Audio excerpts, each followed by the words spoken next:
The sky was dark above the mountain village. Clouds moved slowly, covering the twin moons. Cold wind blew across the tall stone towers and wooden homes. In the center of the village, a large fire burned, lighting the faces of the people standing. Around it, a young woman named Liana stood near the fire. Her silver hair moved with the wind, and her purple eyes looked at the ground. She wore the robes of her people, marked with the symbol of her clan. Her heart beat fast. Tonight was the offering dot. It had been 10 years since the beast last came, down from the northern mountains. Back then, her cousin was taken. The clan believed the beast was a guardian spirit, but it demanded a life when it woke. If they didn't offer someone, it would attack and destroy the whole village. This year, it was Liana's turn to choose the offering. Behind her, the elders stood in silence. They had already made the decision. Bring the outsider, elder. Herrick said. 2 warriors dragged a man into the firelight. His hands were tied, and his face was bruised. He had short brown hair, a strong jaw, and deep blue eyes. His name was Alex Carter. He had crash-landed on their planet 2 weeks ago, alone and lost. He was human. He didn't fight as they pushed him forward.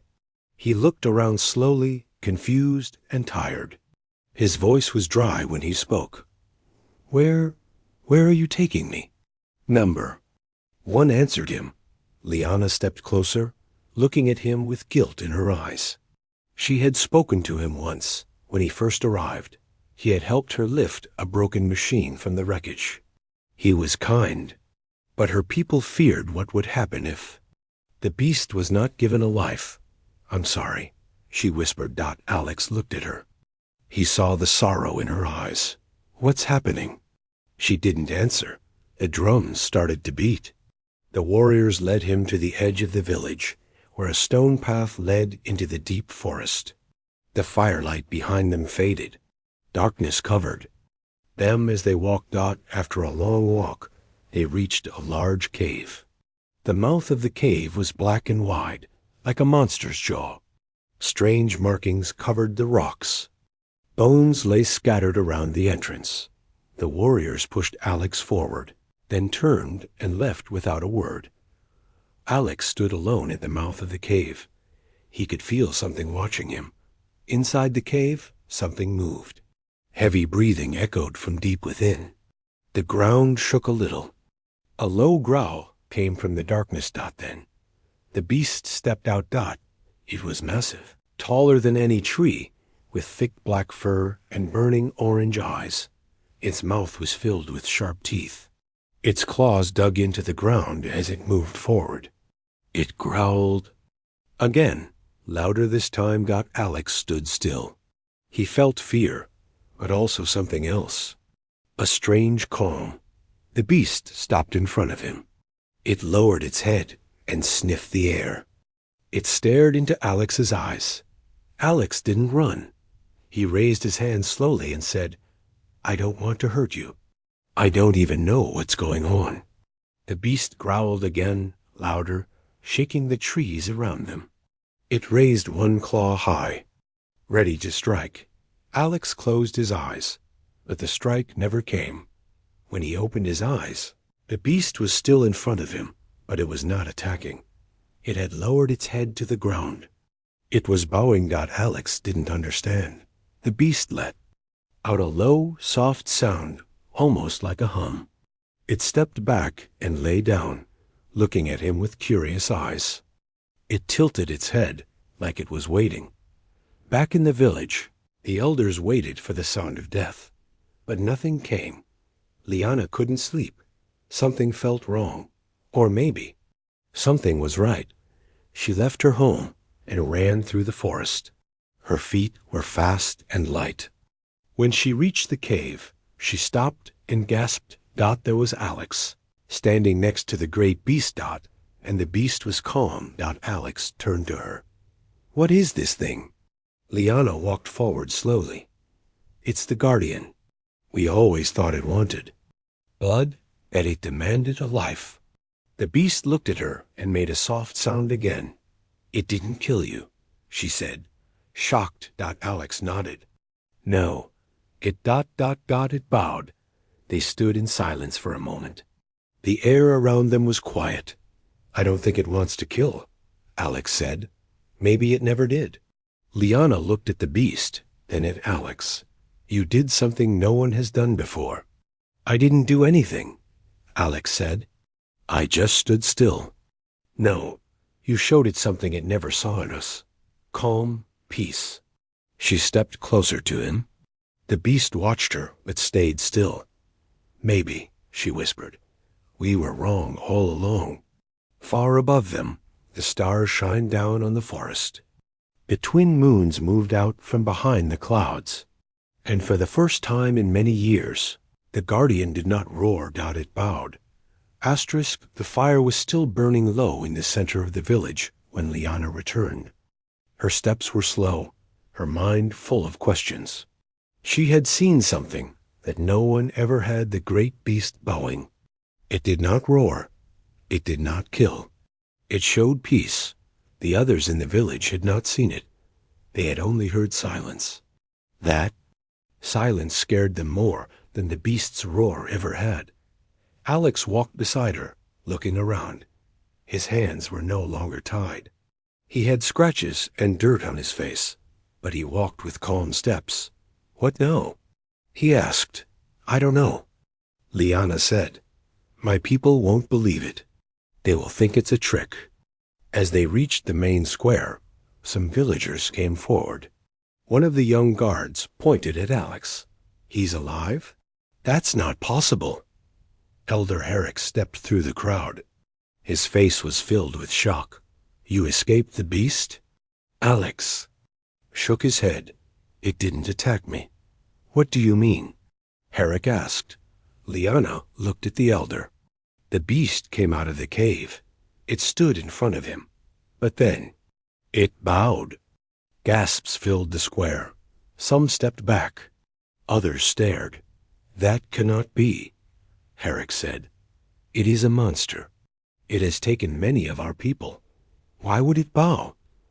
"I don't know," Liana said. "But I saw it with my own eyes." Herrick turned to Alex. "What did you do?" "Nothing," Alex said.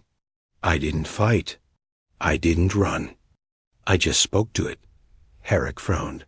"This is dangerous. The people will become confused. We cannot let one event change the old ways." Alex looked around. "The old way is fear. What if there's a better one?" Herrick did not answer. He turned and walked away. The villagers followed him. Whispering. Later that night, Alex sat outside near a small fire. The sky was full of stars. Liana brought him some warm food and sat beside him. "Are you cold?" she asked. "A little," he said with a smile. "But I'm used to worse." She looked at the fire. "You surprised me. I've lived here all my life. I've seen fear in everyone's eyes. But you stood there and didn't show any." "I was afraid," Alex said. "But I didn't want to hurt anything." "Maybe that's what the beast saw." Liana nodded. "It makes me wonder what else we've misunderstood." In the morning, they returned to the edge of the forest. Alex wanted to see the cave again. Liana followed him. They walked slowly. Birds flew above, and the wind moved gently through the trees. When they reached the cave, the beast was waiting. It stood tall but calm. Its glowing eyes followed them as they walked closer. It made a soft sound, not a growl, more like a breath. Alex raised his hand. "Hello again." The beast did not move. Liana stepped forward. "Why is it still here?" "Maybe it's guarding something," Alex said. "Or maybe it's waiting for something more." They walked past the beast into the cave. The walls were dark and smooth. Symbols covered the stone, glowing softly in the shadows. Deeper inside, they found a strange wall. It was flat, black, and humming with light. "This is not natural," Alex said. This is tech. Maybe from the race that made the beast. Liana touched the wall. It's warm. Alex pulled a small device from his belt. It was broken in places but still worked. He scanned the wall. A quiet beep came from the device, and the wall lit up brighter. Words appeared on the wall, written in glowing letters. I can try to translate? Alex said. He tapped on the device, and slowly, the words changed into their language. Guardian activated. Peace protocol enabled. Awaiting command. Liana's eyes widened. Peace protocol? That means the beast is made to protect peace, Alex said. Not bring death. They both stepped back. The message was clear. The beast had rules. It followed peace, not fear. As they left the cave, the beast followed them again, but calmly, like a guardian watching over them. Back in the village, Elder Herrick met with the other elders. He looked angry. They are trying to change the people.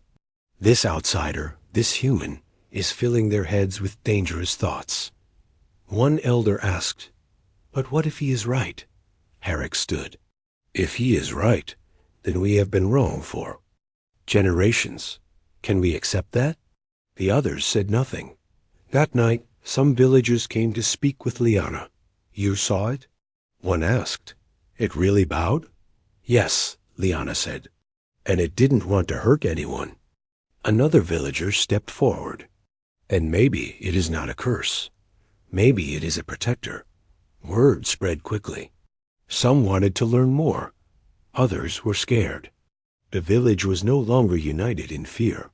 It was split between the old and the new. Alex. And Liana knew what they had to do. "We need to go back to the cave," Alex said. "We need to learn everything we can. If we show them the truth," Liana said, "maybe they'll believe." And so they prepared to return. The beast watched them again from the shadows of the forest. Waiting. The wind moved gently across the canyon, brushing through the tall grass and the broken stones near the ancient cave. The beast lay beside the entrance, calm and silent. Its orange eyes followed every movement around it, but it showed no anger. Alex and Liana stood nearby, looking at the place where they had found the hidden room. The strange machines inside were still glowing, still alive after many years. "I think there's more down there," Alex said. "More secrets, more answers." Liana nodded. "And maybe the key to helping our people understand the truth." They returned to the chamber the next morning. The beast walked behind them, slow and watchful, like a silent guardian. The villagers had begun to call it the Bowing One. Some still feared it, but others had started to accept it. Inside the chamber, Alex turned to the large screen again. More words appeared. Guardian memory system ready. Please request archive data. Alex smiled. It's like a library. I can ask it anything. He spoke clearly. Show us the history of this place. The screen changed. Images appeared. The room lit up with light and sound.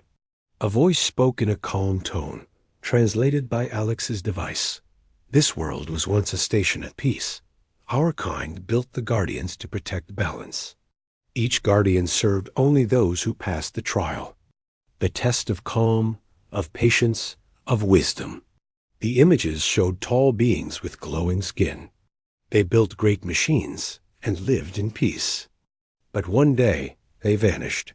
When our kind left, we hoped the guardians would sleep. But without guidance, some turned wild. Others were misused. The guardian here waited until one who passed the trial would arrive. Alex turned to Liana. That explains everything. Liana's voice was soft. Then my people feared what they didn't understand. And the guardian waited for someone like you. Outside, the sun moved across the sky. Villagers began to gather near the canyon. They didn't come with weapons. They came with curiosity. Many had heard the stories spreading across the nearby clans. One visitor came who did not smile. His name was Cade. He was a scout from a nearby Jirani tribe. He wore black armor and carried a long blade. His eyes were cold. He walked straight up to Lyanna's elder, Herrick. "Is it true?" he asked. "The human controls the beast?" Herrick frowned. "He does not control it, but the beast follows him. It respects him." Cade laughed. "Then it is weak. A beast must serve power, not peace." He looked toward the canyon. "I will see it myself."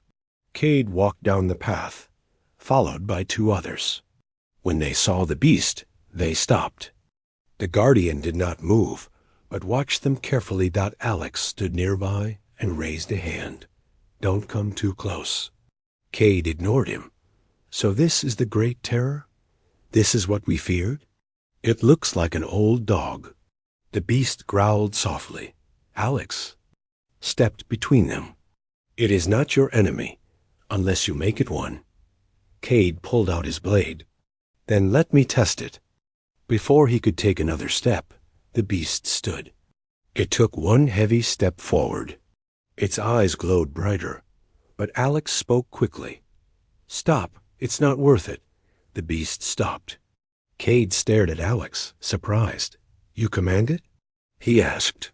"No." Alex replied. "I ask it, and it listens." Cade looked at the beast again, then turned away. "I'll return with others. The clans will not accept this." He walked away. Lyanna joined Alex. "He won't stop," she said. "He believes power means control." "Then we need to be ready," Alex said. "Not for war, for truth." That night, Alex worked on his small device. He fixed wires and opened more data from the ancient chamber. He found an old signal, a beacon. "It's calling for others." He said to Lyanna, "If we activate it, someone out there might hear us. Humans, or maybe other races who knew about these guardians." "Will that help?" she asked. "I don't know, but we need allies. We need more knowledge." He activated the beacon. Far in the sky, something blinked. A signal flew into space. Across stars and planets. Days passed. Cade returned with others, warriors, elders, and scouts from nearby tribes. They demanded answers. Some wanted to destroy the beast. Others wanted to study it. A few began to listen. Alex and Lyanna showed them the chamber, the history, the proof that the Guardian was never meant to kill. But arguments broke out. Some still saw Alex as a threat. Others saw him as a sign of change. Then the beacon answered. Voice came through the device. "This is the Earth exploration ship Horizon. We received your signal. Please respond." Alex's heart raced. He replied, "This is Alex Carter. I'm alive. And I'm not alone." Lyanna smiled. "Help is coming," he said, and with it, maybe understanding. But they knew time was short. Not all tribes would wait. The beast, now called Varnock by the villagers, watched over them like a silent protector. War was close, but so was hope. The sky was quiet the next morning, but the ground felt heavy with tension. More warriors had come from the nearby clans. Some came to listen. Others came to fight. Cade walked among them, his voice strong and sharp. He told them the beast was a danger. He said the human was tricking them all. Alex stood at the edge of the village with Lyanna beside him. The people around them whispered.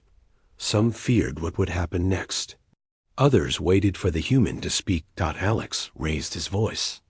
"I didn't come here to lead anyone. I didn't come to bring war.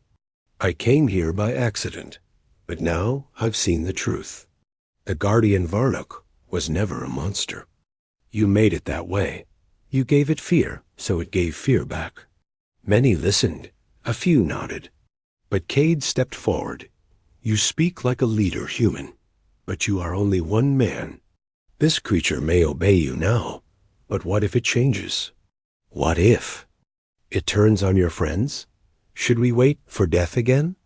Alex looked at the crowd. The answer is not more fear. It's learning. It's trust.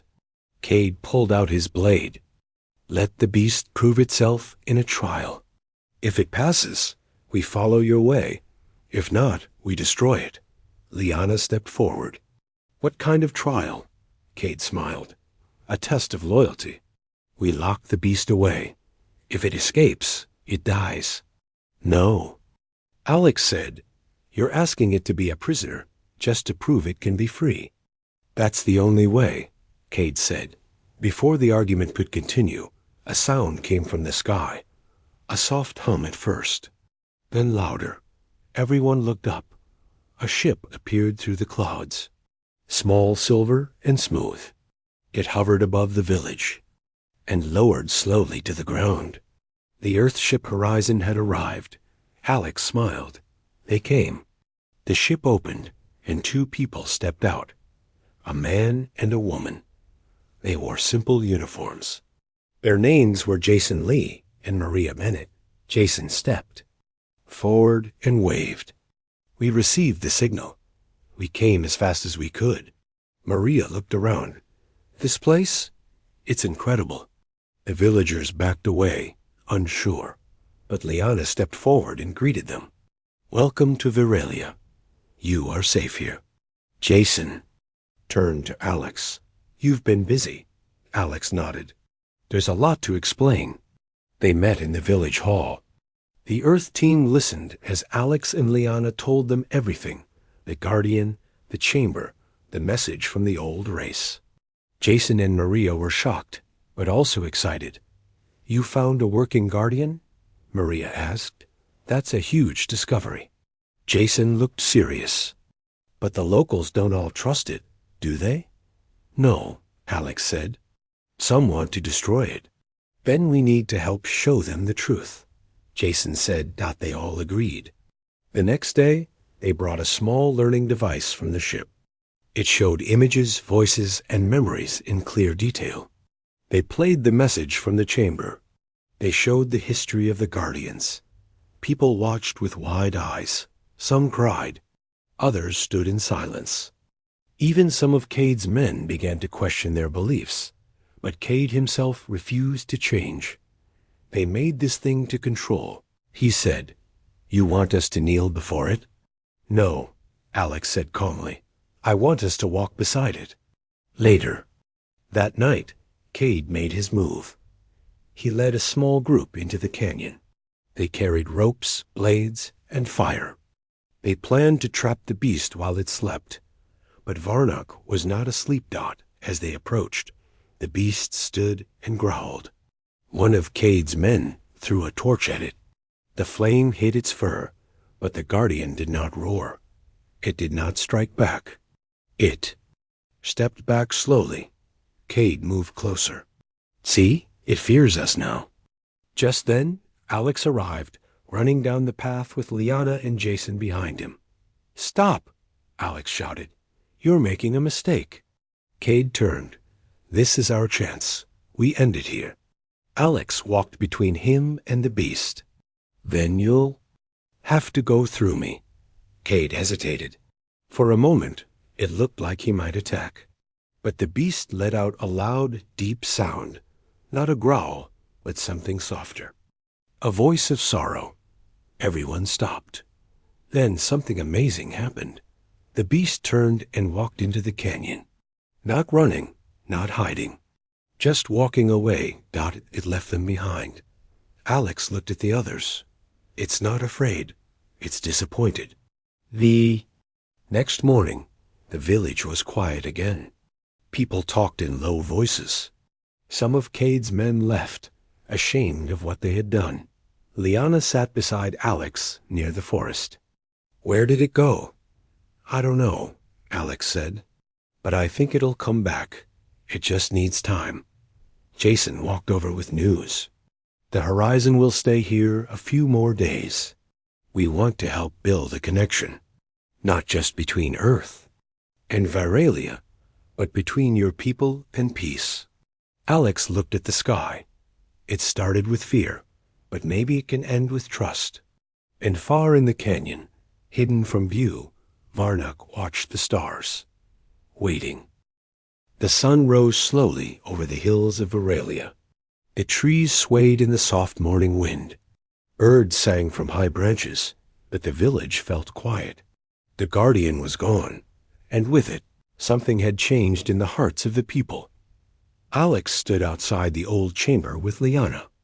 He looked toward the canyon, where the beast had walked away. His eyes were tired, but his spirit was not broken. He left because he didn't want to fight, Alex said. He wanted to protect peace, and we failed to protect him. Liana touched his shoulder. But you didn't fail. You stood for him when no one else would. That matters. Jason and Maria, the Earth crew, joined them. Jason carried a scanner in his hand. We tracked Varnock's energy trail, he said. It leads into the northern mountains. Is he safe? Alex asked. For now, yes, Maria said. But there's something strange. He's near an old ruin. Something even older than the chamber. Alex's eyes lit up. Another structure? Jason nodded. It might explain more about the Guardians. Maybe even about why Varnock bowed to you. Liana looked at Alex. Then we should go. If the answers are out there, we need them. That afternoon, they prepared a small group. Alex, Liana, Jason, and Maria left the village on foot. A few brave villagers came to help carry supplies. A journey to the northern mountains was hard. The path climbed steeply. The air grew thin and cold, but Alex did not stop. They reached a deep valley after 2 days. At its center stood a tall stone tower. Vines crawled up its walls. Strange lights blinked faintly from deep cracks in the stone. This is it, Jason said. This place is alive. They entered through a broken doorway. The inside was dark, but their lights showed smooth walls and strange machines. In the middle of the room stood a platform. Alex stepped onto it. The walls lit up. A voice spoke again, like in the canyon chamber, but this one was louder, clearer. Welcome, trial bearer. You are not the first, but you are the first in many years. Alex stood still. What is this place? The voice answered. This is the heart, the center of the Guardians. Here we recorded the truth of our creations. Images filled the air. They saw the ancient builders again, creating the Guardians. Varnock was among them, standing beside others like him. Each Guardian was born to serve peace. They were not weapons. They were teachers, protectors. They chose their own path only when they were shown the path by others. Liana stepped forward. Then why did they attack our people? The voice replied, because fear filled your hearts. You gave pain, so the Guardian responded with defense. It remembered the last orders from long ago. Protect balance. Maria whispered, and when Alex came, he gave peace instead. Jason nodded. He reset the pattern. He proved we're ready again. Then the image changed. It showed something falling from the sky. A fireball crashing into the forest. That's my ship. Alex said. The next image showed the wreckage, and the moment the beast found Alex. He didn't attack, Alex said. He watched me. He was waiting for you, Liana said. You passed his test just by being yourself. Then the voice spoke again. The Guardian now waits for your call. But others approach who do not bring peace. Jason's scanner beeped. We have movement. Dozens of people heading into the valley. They rushed outside. Across the hills, Cade and his warriors marched. Their weapons were ready. Cade rode a large creature and shouted to his men. We end this today. The beast will not rise again. Alex turned to the others. We don't have much time. He climbed to the top of the stone tower and took out a small device. He connected it to the old machine inside. He sent one clear signal, a soft hum, filled with peaceful tones.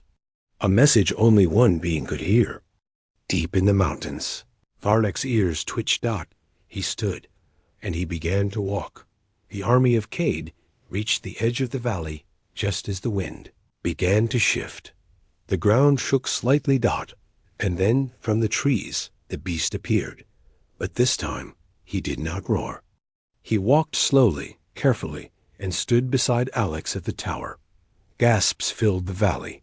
Cade raised his weapon. "Don't be fooled. Attack." But before they could move, Alex raised his voice. "Stop. You say this creature is dangerous. But he had the chance to destroy us many times, and he never did." He looked at the people. "You say I command him. I don't. He chooses to stand here just like we can choose." Liana stood beside him. "You can follow the path of fear or the path of understanding." Some of Cade's warriors lowered their weapons. Others stepped back. Cade shouted, "You are weak." Alex replied, "Then weakness has saved lives. What has your strength done but caused pain?" Cade looked at the Guardian, then at his own men. He saw their eyes were no longer full of fire. Many were afraid, but not of the beast. They were afraid of themselves. Slowly, he turned his creature around and left. The battle never came, and the valley was quiet again. Alex turned to the Guardian. "Thank you, Varnock." The beast lowered his head. This time, everyone saw it, and they began to understand. The wind was strong that day in the valley. Clouds moved quickly in the sky. The people stood still, silent, watching the great beast. Varnock stood beside Alex without fear, without anger. His orange eyes were calm, his breath steady. For the first time in many years, the tribes did not hold their weapons. They listened, not to the sound of drums, not to the voice of a war leader, but to a human who had once been a stranger. Alex stepped forward. "You saw it with your own eyes. Varnock did not come to harm you. He came because I called for peace." He bowed again. "Not just to me, but to all of you. If you show him peace, he will stand with you." Liana moved to stand beside Alex. "This is a new beginning. We have a choice. We can learn, or we can keep living in fear." Some villagers nodded. Some whispered. A few walked closer to the beast. One small child stepped forward. He carried a flower in his hand. The boy placed it gently at Varnock's feet. Varnock looked down and let out a soft sound. The people began to smile. That night, fires were lit across the valley. Not fires of war, but fires of unity. People shared stories. Food was passed from one clan to another. Warriors sat with villagers. Old leaders listened to new voices. The stars above were bright. Jason and Maria worked with the villagers, teaching them how to use small tools and scanners from the Earthship. They showed how knowledge could protect better than fear. They taught the young ones how to read new languages and asked the elders to share their old songs. Alex and Liana returned to the stone tower. The lights inside still glowed. The voice of the ancient builders spoke one more message. Balance must be held by many hands, not one. Peace must be shared by all, or it will fall. Alex turned to Liana. "That means we can't do this alone." She nodded. "It must be their choice, all of them." In the following days, messengers were sent to faraway clans. Some had never seen the beast. Others only knew stories filled with fear. But now those stories were changing. One by one, groups came to the valley. They came with open hands, not closed fists. Varnock greeted each group with silence and patience. He walked among the people, watching, learning, remembering. But peace was still fragile. Cade had not returned to his home. He had gone into hiding. Rumors said he was gathering those who still believed in the old ways. Those who wanted to rule by fear, not trust. One night, a scout returned to the valley with news. They are planning to attack. They want to capture the tower. They believe it gives the human control over the Guardian. Alex shook his head. They still don't understand. "I don't control Varnock. He chooses." Jason looked at his scanner. "They could be here in 3 days." Maria said, "We need to prepare, but not for war, for a message." Liana stepped forward. "We won't fight like before. We'll show them what peace looks like. And Varnok will stand with us not as a weapon, but as a symbol." They worked quickly. The villagers built markers across the valley. Lights were placed near the paths. Messages written in many languages were painted on stone. "Peace lives here. We welcome all. The guardian is not our master. He is our friend." When the army came, they did not find fear. They found music. They found people standing together, human and Jirani, old and young. They found Varnik standing still beside the tower, not ready to fight, but ready to protect. Cade walked to the front of his army. His eyes were hard, but something in his face had changed. He saw the children playing near the river. He saw his own people laughing, something he hadn't seen in years. He looked at Alex. "You did all this? With words?" Alex shook his head. "No, with trust." Cade looked at the ground. His sword stayed at his side. "I thought strength came from fear," he said. "But they follow you, not because they fear you, but because they believe you." Alex stepped closer. "There is still room for you here, for anyone who chooses peace." Cade said nothing for a long moment. Then he dropped his sword. His army lowered their weapons. The valley was quiet again. The days after were full of rebuilding. The clans worked together, something they had never done before. New schools were built. Gardens were planted near the tower. Stories of fear were replaced with stories of hope. One morning, Alex stood on a hill beside Varnik. The sun rose slowly in the sky. The wind moved through the grass. Liana joined him. "You've changed this world," she said. He smiled. "No, they changed it themselves. I just helped them remember how." Varnik let out a soft sound. The people below were no longer strangers to one another, and for the first time in generations, peace had a home.